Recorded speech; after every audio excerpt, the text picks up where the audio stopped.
Hey, what up, guys? Welcome back to the channel, man. It's good to see y'all on this good Sunday evening. I'm your boy, the Big Money Trucker, and it's good to see y'all. It feels good to be back, man. I swear, whenever I'm gone for a few days, man, and I don't get a chance to see you guys, I swear I absolutely miss you guys, man. Y'all mean the world to me, okay? Mm, that is Blue Willow China right there. Shout out to everybody who enjoyed the fine China. If you get a chance to sip tea out of China, old, ancient China, antique China, do it. Do it. You owe it to yourself to do it. Another sip, man. Mm. Oh, man. That's a peach tea, by the way. So yeah, man. So let's get to the screen that I had up. Yeah, so this will be my weekly wrap up series, the top 5 news articles that received the most hits throughout the week. I'm gonna read the headlines, first few lines. It's gonna be rapid fire, basically a review of the week, man, of the things that you like, the things that's trending, the topics that's trending, okay?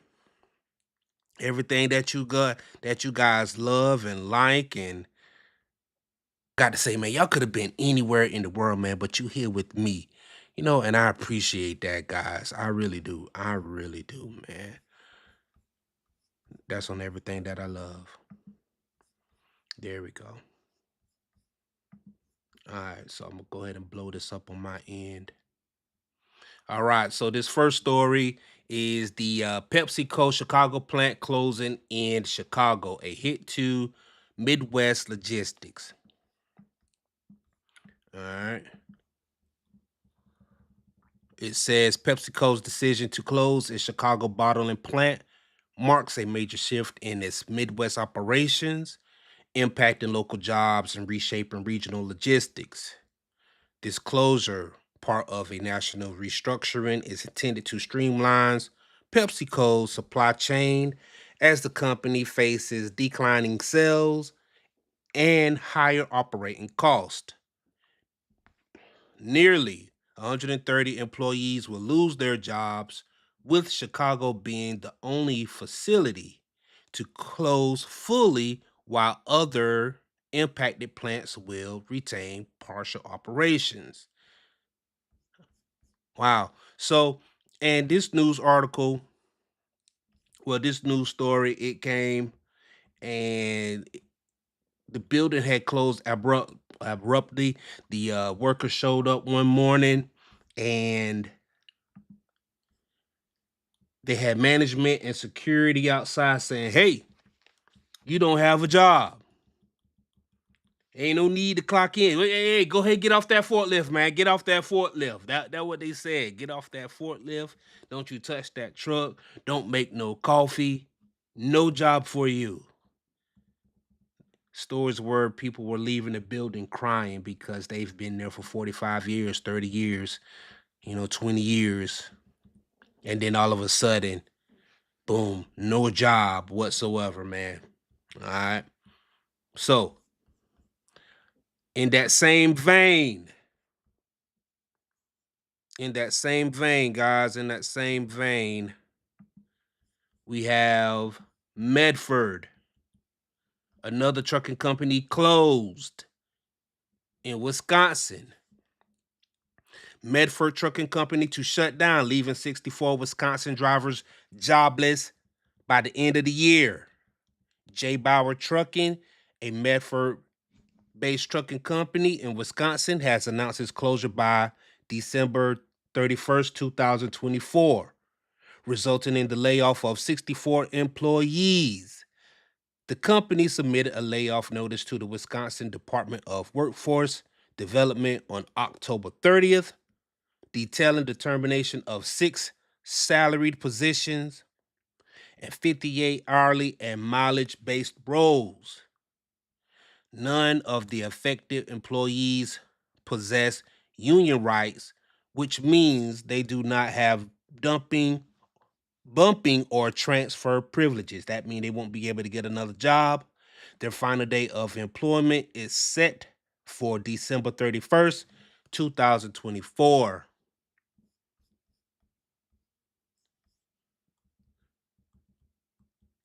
The plant in Chicago, they were represented by unions, which is crazy because unions are supposed to be able to protect your job, but I guess that's one of those instances instances where a parent company or one binding company doesn't have to uphold their end of a contract, so they're like, you know what, we're done with you guys. The labor cost is too high. We're getting you up out of there, dog.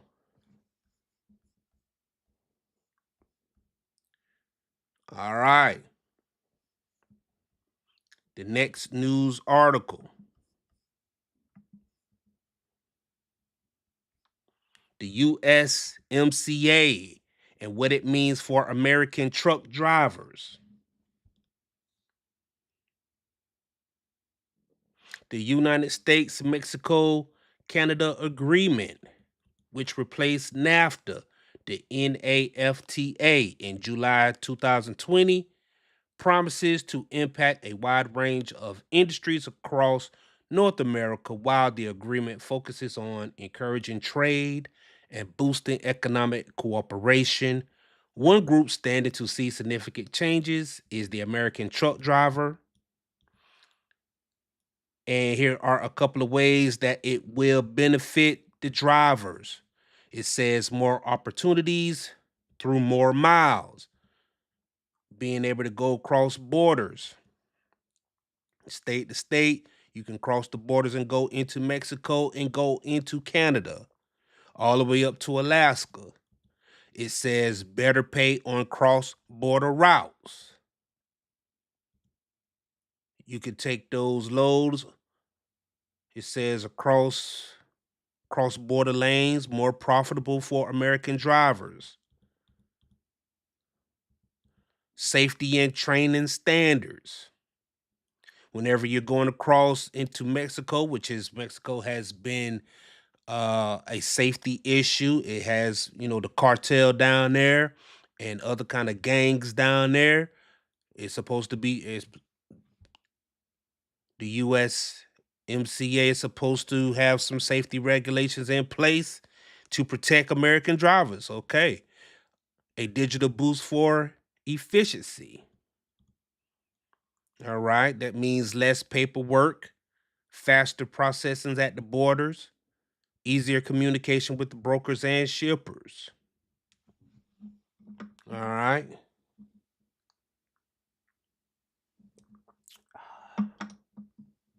And then it also says supporting American jobs and security by, by reducing dependency on overseas supply chains. The agreement aims to create more stable environment for American truck drivers. Okay, so that means less involvement with China. We're going to do more business with Mexico. Mexico has a good working class and cheap labor. An American truck driver would make around about 60K, where a Mexican driver would make about 5K a year. So you see the discrepancy there. Specialized hauling opportunities. It says high value goods, agriculture, equipment, technology, freight drivers. They're going to be making cars down south and making computer chips down there as well. All right. Go up to the next story.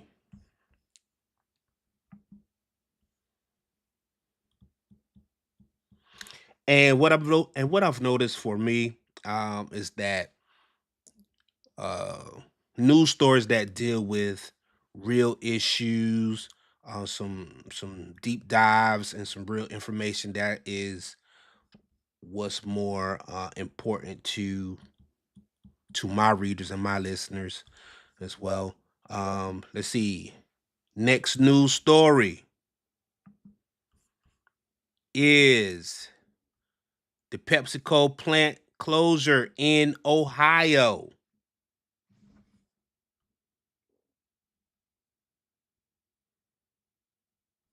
and Pennsylvania. All right.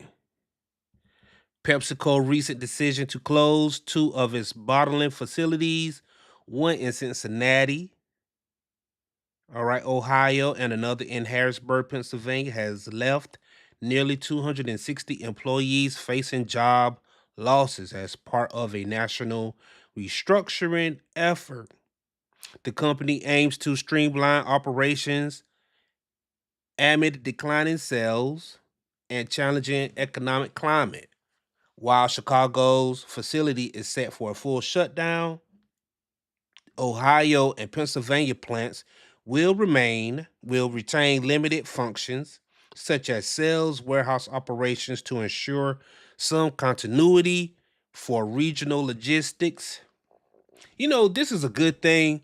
Well, I'm gonna say it like this: Americans drinking less soda is a good thing. That is an excellent thing. Let me go ahead and give America a round of applause, man, for being more health conscious, man. That's a big deal, man. Whenever you hear about these an America, right? We speak, or the people speak with your dollars. Speak with your dollars. Your money is your voice. The way that you spend your money, that what you're telling these businesses, that's what that's what's important to you. So whenever you fall back from the sugary drinks, now Pepsi is they're gonna have to figure it out, right? They're gonna have to figure it out. All right. America, they're not drinking Pepsi or the dark soda as much. Right. So now we're gonna have to figure it out.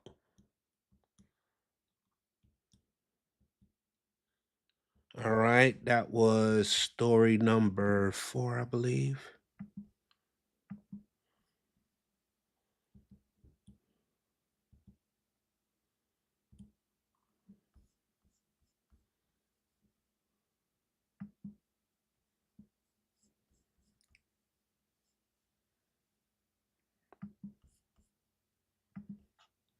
And here's the next one.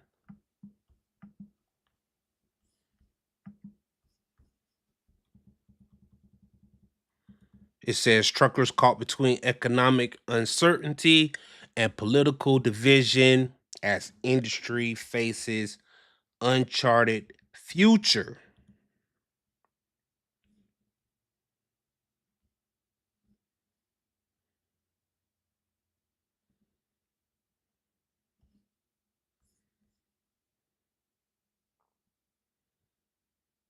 All right. The trucking industry, long seen as the backbone of the American economy, finds itself at a crossroad. Uncertainty about the future is spreading among truck drivers, the industry leaders alike, with concerns surrounding economic conditions, increased regulations, and shifting political landscapes.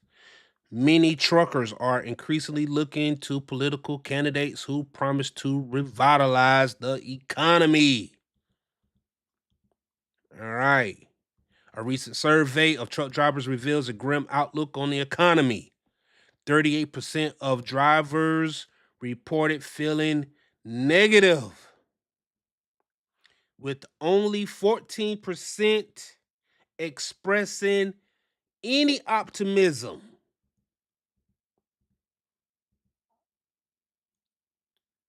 You even have a quote right here. I've been driving for over 20 years and I've seen good times and bad, but now I don't know if things will ever go back to the way they were. Same says James McGuire. Everything is getting more expensive, and it seems like nobody in Washington really understand what we go through out here.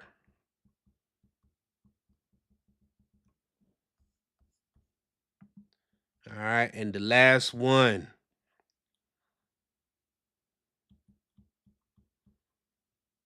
And the last one. Let's see. Here we go.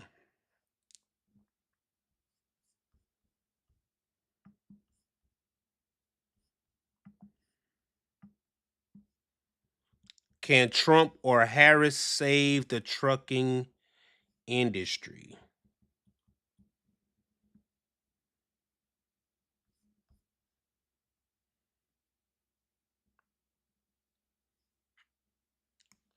The U.S. trucking industry is the backbone facing challenges from labor shortages, rising fuel costs, regulation pressures, economic uncertainties. With the 2024 election season in full swing, industry insiders are debating whether former President Trump or Vice President Kamala Harris could implement policies to revitalize trucking. As I reported before, 38% of all truckers feel a sense of gloom and doom, while 14% of truckers are optimistic, and the rest of us, like, who cares?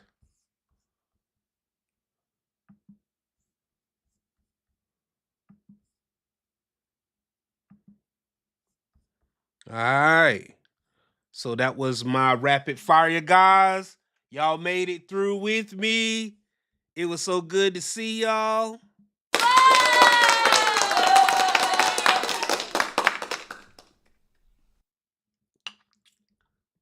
That was my top 5 weekly wrap up from the Big Money Trucker website. Hey, we're gonna catch y'all next time, man. We out. Hold the rubber down to the road, man. Peace.